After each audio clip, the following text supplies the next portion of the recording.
Hello flyer friends, welcome back to another repair. This is the second engine from Richard, and it's really fun. I probably should be videotaping the unwrapping because I have no idea what is inside these packages that were appears to be professionally wrapped in bubble wrap and plastic, and so I was just surprised to see this big old Northern in the most recent one. So the first one was a 325 AC from 1951. This is a 336 Northern. It's got a large motor in it. I'm gonna guess it's from between 1954 and 1956. I tried to look up inside the shell and couldn't really see anything. Too much is in the way. But here's what we've got so far. So I've got a reverse unit that's sticking, and the reverse is not wanting to work. So I'm wondering, we got a finger issue there, I'm guessing. Forward does this, and now this is wide open. So there's some other stuff going on because obviously this should be running quite a bit faster than that.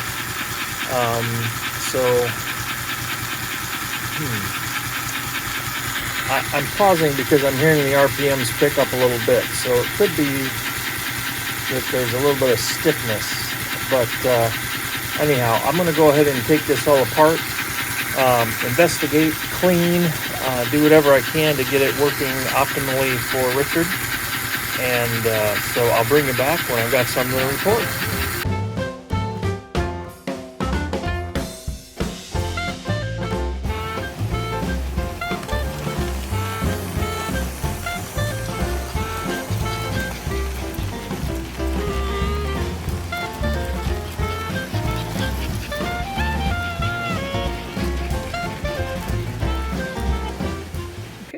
I'm back with a update here on the tender. Put on new fingerboards, you can see white ones, and reconnected everything, which was well, let's just say it was a lot less fun than it looks. But let's check out our advance on the reverse unit now.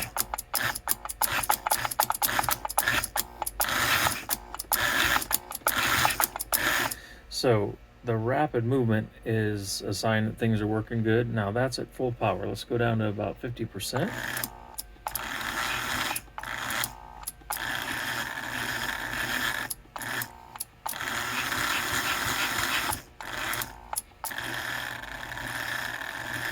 All right, so we got good movement there.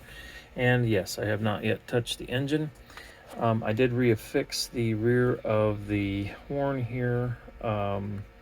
This poor guy is just smashed and oblong and just kind of really distorted in terms of shape. Now, the crazy thing is, I think it probably still sounds like a normal horn.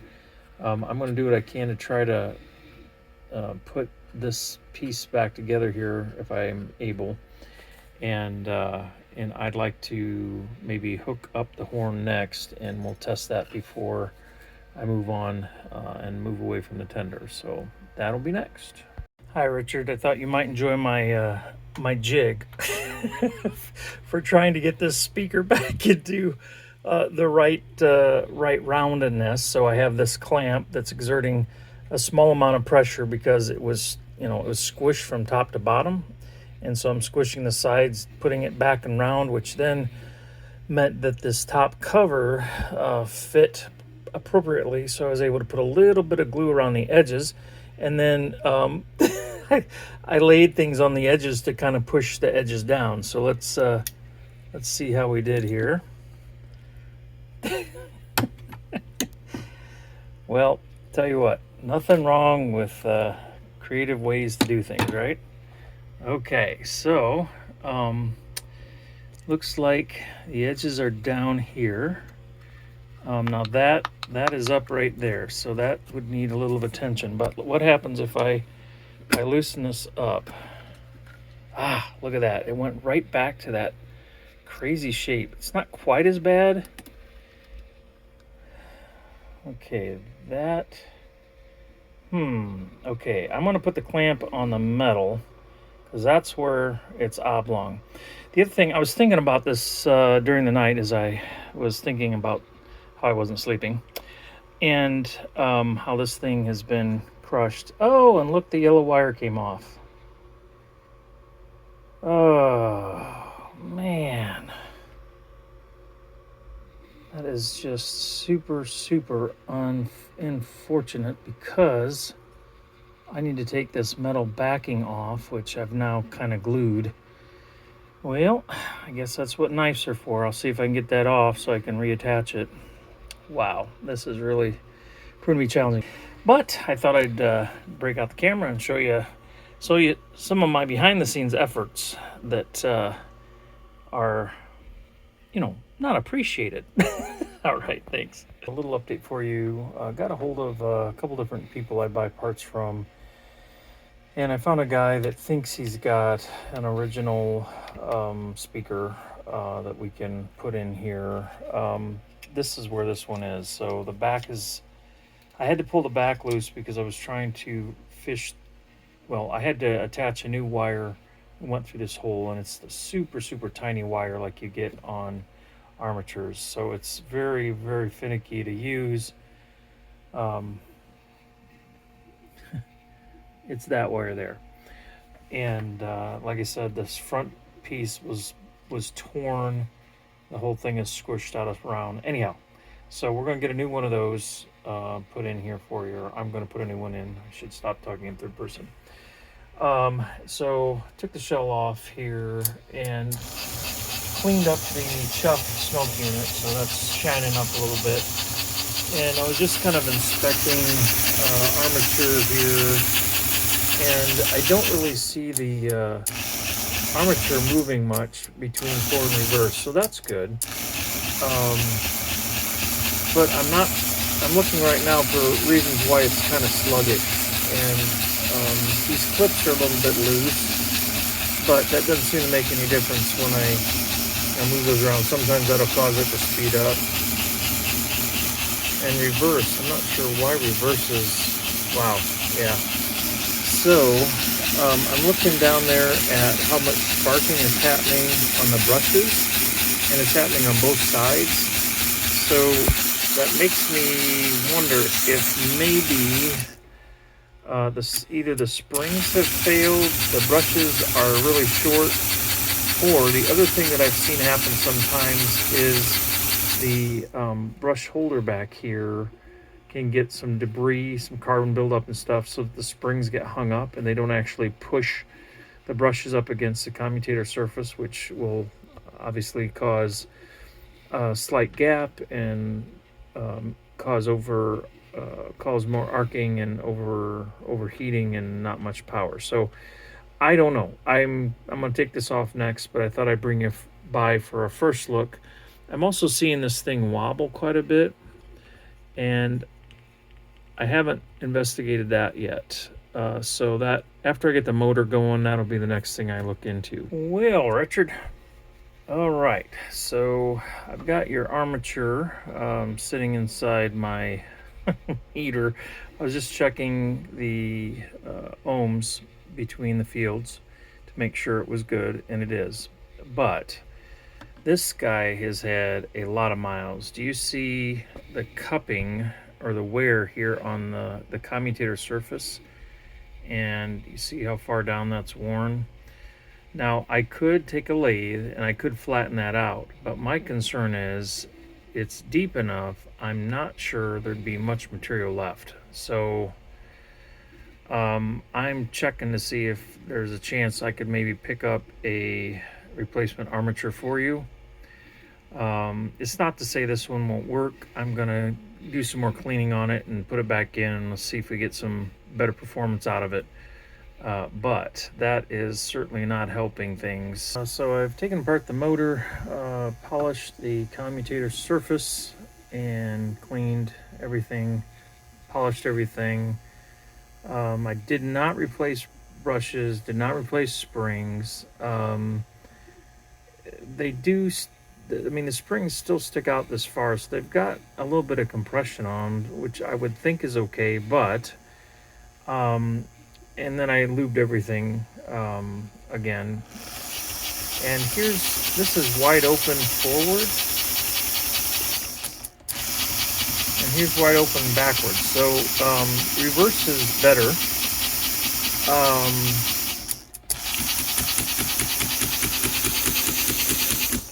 Oh, wait a minute.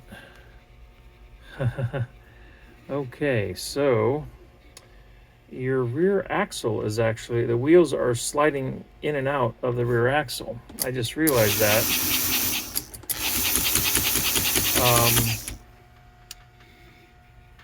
So I can push these back together here just using my fingers. So, okay. So that's one thing that's going on. So I need to investigate the linkage here more. I'll take the rear nuts off here, side rods, and let's take a look at how it runs with just the rear wheels. All right, so with just rear wheels now.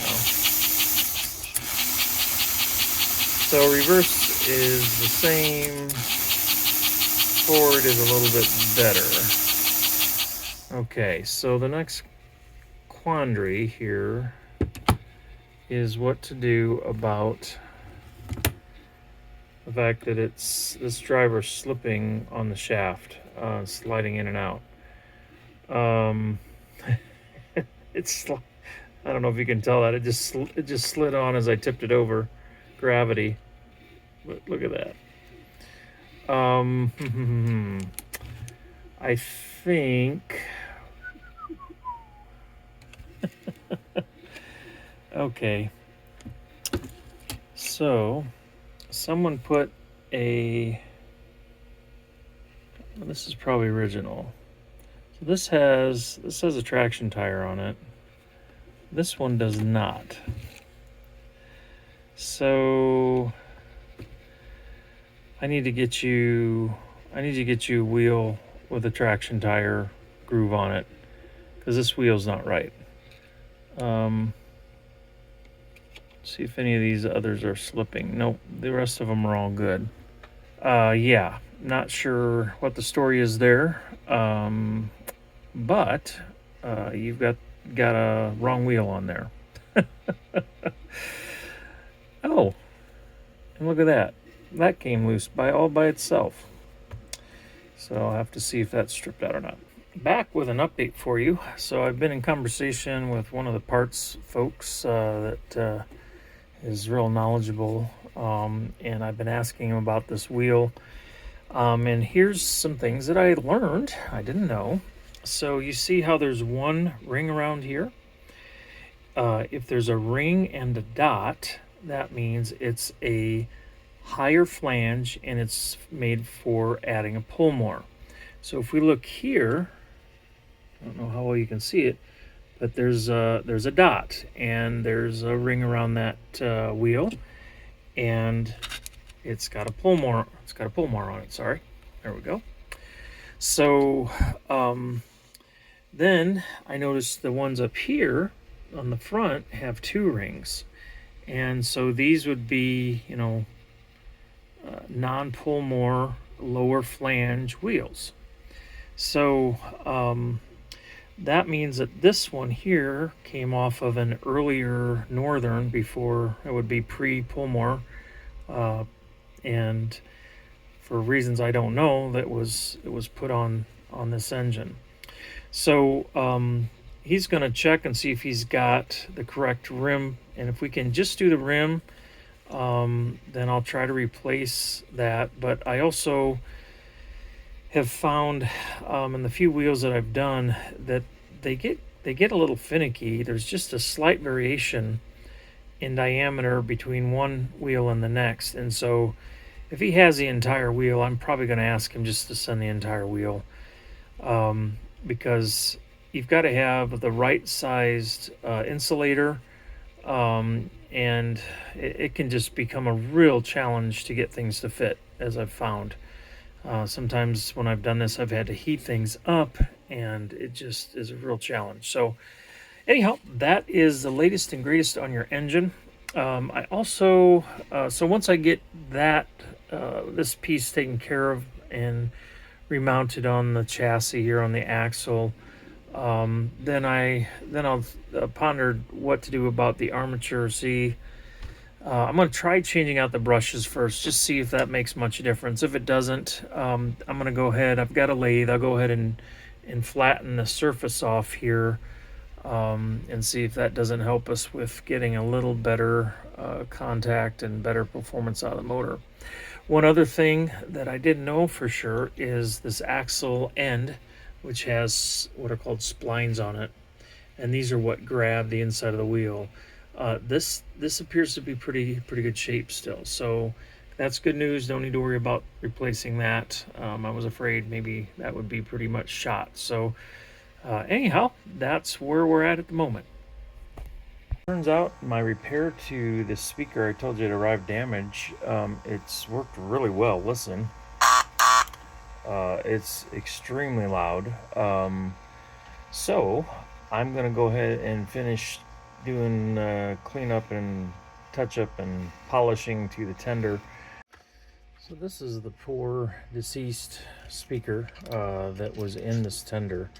And again, for those of you that maybe are just tuning in, this thing was smashed more of into an elliptical, squished, I should say, and it was all chewed up. I mean, it was messed up before I even took the tender shell off.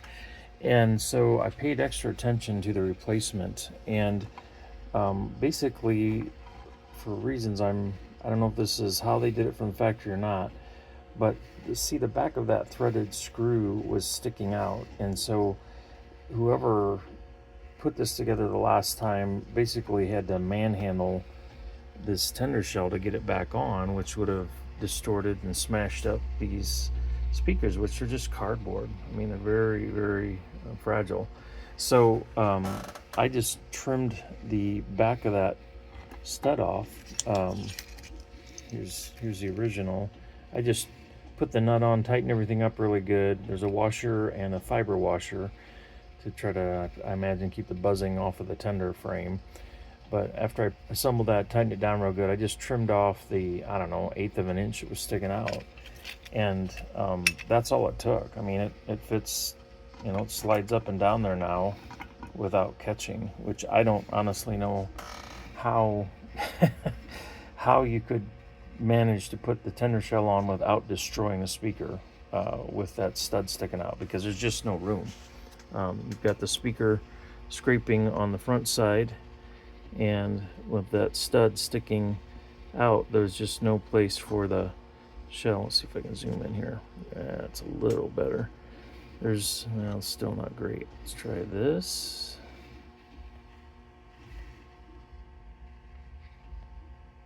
There we go. So when the shell is raised, you can see there's that, you know, there's what, 1/16 of an inch or so between the back side of the stud and the speaker front. And so anyhow, I try to understand what went wrong before I put things back together to avoid repeating the same. Yay, figured this one out. I've got your 336 all put back together. I got a replacement hornet, new fingers, replacement wheel, replacement brushes and springs. Of course, lubed and cleaned everything. I even went through and touched up your pinstriping. A little bit of black to cover up a few scratches, and this engine is looking good. There's reverse. We've got great smoke.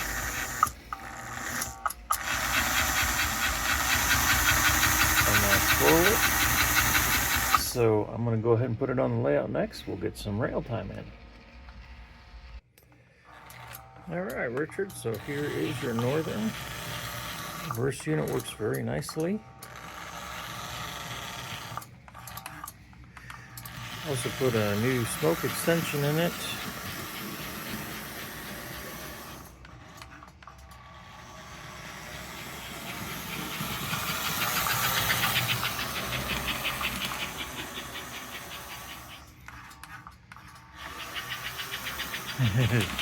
Peels out a little bit. Nice. All right, I'll get some cars behind it here, spin it around, put some passenger cars behind it, and we'll run it for fun here.